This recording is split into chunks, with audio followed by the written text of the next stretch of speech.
Shalom saudara yang dikasihi Tuhan Yesus Kristus, selamat pagi, salam sejahtera buat saudara semua dimanapun saudara berada. Damai dan sukacita oleh Roh Kudus melimpah senantiasa dalam hati dan kehidupan saudara semua. Sebelum kita mendengarkan renungan firman Tuhan, mari sama-sama kita berdoa. Bapa kami yang di sorga, Bapa di dalam nama Tuhan Yesus Kristus, terima kasih untuk perlindungan-Mu di sepanjang malam hingga pagi hari ini. Kembali kami ada saat ini semuanya karena kemurahan Tuhan. Saat ini kami mau mendengarkan kebenaran firman-Mu. Berbicaralah kepada setiap kami. Berikan kami pengertian supaya kami dapat memahami akan kehendak-Mu. Terima kasih ya Tuhan. Dalam nama Tuhan Yesus kami berdoa. Haleluya. Amin. Saudara yang dikasihi Tuhan, ayat renungan kita pada saat ini terdapat di dalam Yakobus 1 ayat 22. Tertulis demikian. Tetapi hendaklah kamu menjadi pelaku firman dan bukan hanya pendengar saja. Sebab jika tidak demikian, kamu menipu diri sendiri. Saudara yang dikasihi Tuhan, dalam ayat ini digambarkan seperti apa kehidupan iman yang menyelamatkan. Bagaimana orang yang benar-benar percaya Tuhan hidup dari hari ke hari. Setiap orang yang percaya tidak hanya menjadi ahli dalam mendengarkan firman Tuhan, tapi juga bertindak berdasarkan apa yang didengarkan. Kita semua dipanggil untuk menerima firman Tuhan, dan kita harus menerimanya dalam pikiran kita dan menyetujuinya dalam hati kita. Orang yang percaya akan berdiam untuk mendengarkan dan tidak mencari-cari alasan pembenaran atas suatu sikap yang berlawanan dengan firman Tuhan. Kita mendengar dan memahami, serta lanjut ke tahap berikutnya, yaitu melakukan firman Tuhan. Menganggukkan kepala saja pada firman Tuhan tidaklah cukup, saudara. Kita perlu melakukan apa yang firman Tuhan katakan dan perintahkan kepada kita. Kita perlu mengerti bagaimana sikap yang Tuhan inginkan, dan kemudian benar-benar kita menjalani hidup yang demikian. Jika tidak demikian adanya, maka kita menunjukkan bahwa kita tidak benar-benar mempercayai Tuhan. Saudara yang dikasihi Tuhan, ayat 22 ini menyebutkan bahwa jika kita hanya jadi pendengar dan bukan pelaku, maka kita menipu diri sendiri. Apa artinya, saudara?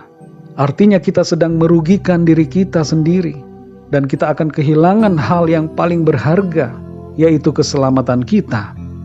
Tentu tidak ada yang menyadari bahwa ia sedang menipu dirinya sendiri. Tapi mari jujur dengan diri kita. Kita semua secara pribadi pasti tahu apa dan bagaimana keadaan diri kita. Saudara yang dikasihi Tuhan, kita semua mengetahui salah satu sifat Tuhan, yaitu Maha Kasih. Dan seringkali sifat ini kita salah pahami, dan bahkan kita menginterpolasinya sedemikian rupa, sehingga seolah-olah kasih-Nya itu membiarkan kita untuk hidup dalam dosa-dosa. Apakah kasih Allah demikian? Apakah kasih Allah membiarkan kita dan menyetujui kita bermandikan dosa dan ketidakbenaran? Tentu tidak demikian, saudara. Kita semua yang telah ditebus karena iman kepada Kristus bukan lagi hamba-hamba dosa, tapi hamba-hamba kebenaran. Dan sebagai hamba-hamba Kristus, kita menuruti perintah-Nya. Jadi kita mendengar dan juga melakukan. Sekalipun kita tahu bahwa Tuhan sangat mengasihi, tapi kita tidak boleh mempermainkan kasih-Nya itu. Mari saudara yang dikasihi Tuhan, jadilah pelaku-pelaku firman, bukan hanya pendengar saja. Dan satu hal sehubungan dengan hal ini, jangan kita kompromi dengan dunia ini, saudara, yang mana kita seringkali terpengaruh dan tidak sadar bahwa kita hanya sampai di level mendengar saja, sementara hidup kita ugal-ugalan dalam dosa. Entah itu dosa-dosa tersembunyi, atau dosa-dosa yang jelas begitu nampak. Atau mungkin kita tidak melakukan dosa, tapi kita memberi toleransi yang besar terhadap dosa-dosa, dan kita tidak memberikan teguran. Saudara yang dikasihi Tuhan, Tuhan Yesus mengasihi kita semua.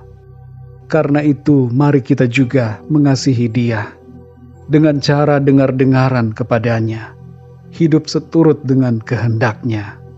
Sekali lagi, saudara, jujurlah pada diri kita sendiri dengan cara melakukan firman Tuhan. Mari kita berdoa, saudara. Bapa kami yang di sorga, Bapa di dalam nama Tuhan Yesus Kristus, kami mengucap syukur untuk firman-Mu yang menegur kami, supaya kami bukan hanya menjadi pendengar-pendengar firman Tuhan, tapi harus menjadi pelaku-pelaku firman-Mu. Ampunilah kami ya Tuhan, kalau selama ini kami hanya mendengar, tapi tidak melakukan. Kami mohon ampun dan kami bertobat di hadapan-Mu. Kami mau menjadi pelaku firman-Mu. Kami tidak mau kehilangan hal yang sangat berharga, yaitu keselamatan di dalam Tuhan. Kami mengerti ya Tuhan, bahwa kasih karunia-Mu harus kami responi dengan kehidupan yang berkenan kepada Tuhan. Engkau penuh dengan kasih dan kebenaran. Itu sebabnya Engkau menghendaki juga agar kami hidup dalam kasih dan dalam kebenaran. Terima kasih Tuhan, tolong kami terus ya Roh Kudus, supaya kami berjalan dalam kehendak firman-Mu, menuruti apa yang menjadi perintah-Mu Tuhan dalam hidup kami. Di sepanjang hari ini kami mohon pimpinan Tuhan, berkati setiap kami dalam segala aktivitas kami, dalam studi, dalam tugas, dalam pekerjaan, usaha dan pelayanan, dan dalam segala sesuatu yang kami kerjakan hari ini. Biarlah Tuhan memberkati dan membuat kami berhasil. Dan di dalam semuanya itu, nama Tuhan senantiasa kami muliakan. Kami berdoa untuk yang sedang sakit, jamahlah dan sembuhkan ya Tuhan. Berikan kekuatan baru dan kesehatan yang sempurna. Kuatkanlah yang lemah, berikan semangat kepada mereka yang berputus asa. Lepaskanlah yang terbelenggu kuasa kegelapan, dan berikanlah jalan keluar, pertolongan-Mu yang ajaib kepada setiap mereka yang sedang mengalami masalah dan persoalan dalam hidupnya. Terima kasih Tuhan, kami serahkan segala sesuatunya dalam tangan kasih-Mu. Kami percaya kami terima berkat, damai sejahtera, dan kasih karunia yang berlimpah-limpah dalam hidup kami. Terpujilah nama-Mu ya Bapa. Dalam nama Tuhan Yesus Kristus, Tuhan dan Juru Selamat kami berdoa dan mengucap syukur. Haleluya, amin. Puji Tuhan, saudara yang dikasihi Tuhan, saya percaya firman Tuhan menjadi berkat dan kekuatan buat saudara semua. Dan Roh Kudus akan menolong saudara untuk lebih lagi memahami kebenaran firman Tuhan. Tuhan Yesus memberkati saudara semua. Sampai jumpa dalam renungan yang berikutnya. Haleluya.